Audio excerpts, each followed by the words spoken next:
Can you tell us more about these overnight strikes on both Kyiv and Kharkiv? Well, I'm at the site at one of them. I think that it was a intercepted rocket that hit this residential area, which is in Sviatoshin, in the northwest of Kyiv.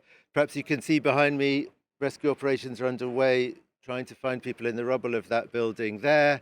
According to Ukrainian media, rescue workers have said that they can hear voices inside the rubble. I don't know if that's where I'm standing or at one of the other sites that was hit, because 5 districts of Kyiv suffered damage overnight.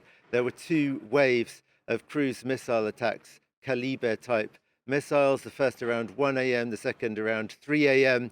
Where I live, which is a long way from here, the building shook. It was extremely loud indeed. We could hear the air defenses working very hard. The missiles were accompanied by drones. Certainly the biggest attack on Kyiv since July 2024, and it wasn't only Kyiv that was hit. Kharkiv in particular, the second largest city in Ukraine, also suffered 2 waves of missile attacks overnight and significant damage according to the authorities there. Now, Trump came out with yet another attack on Volodymyr Zelensky yesterday, blaming him and not Moscow for prolonging the war because of Zelensky's refusal to countenance ceding Crimea. Is Ukraine finally losing any faith in the Trump administration being an honest broker in these talks? Well, did you hear Donald Trump in the little soundbite that we just had there saying a lot of people thought that Putin wanted to go for the whole thing, meaning that Putin wanted the control of the whole of Ukraine. And Donald Trump seems to think that because he's apparently received some assurances from the Russians that they'll settle for just Crimea and the parts of southeastern Ukraine that they currently occupy, that proves that everybody else was wrong. I don't see how anybody Ukrainian could listen to that and take it seriously.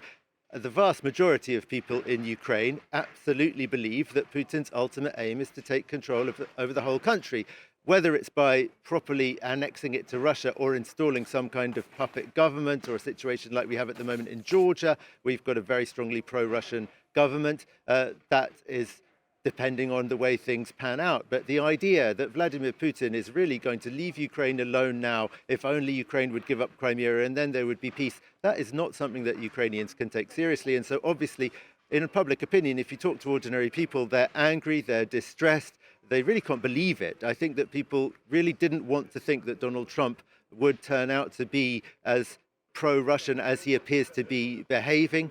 And so there is shock. But on the official level, Ukraine is trying to remain absolutely diplomatic. Volodymyr Zelensky published a tweet yesterday evening talking about the talks in London that basically failed. It didn't go ahead at the level they were supposed to. And he said, there's been a lot of emotions today, but let's stay calm. Let's be glad that diplomacy is on track. Everybody has been able to say what they wanted to say, things like that. However, he posted, accompanying this tweet, a screenshot of the Crimean Declaration, which is a declaration that was published by the first Trump administration, I think it was in 2019, where the Trump administration, as was, with Mike Pompeo as Secretary of State, wrote very clearly that the United States did not accept the Russian annexation of Crimea and that Russia should give it back.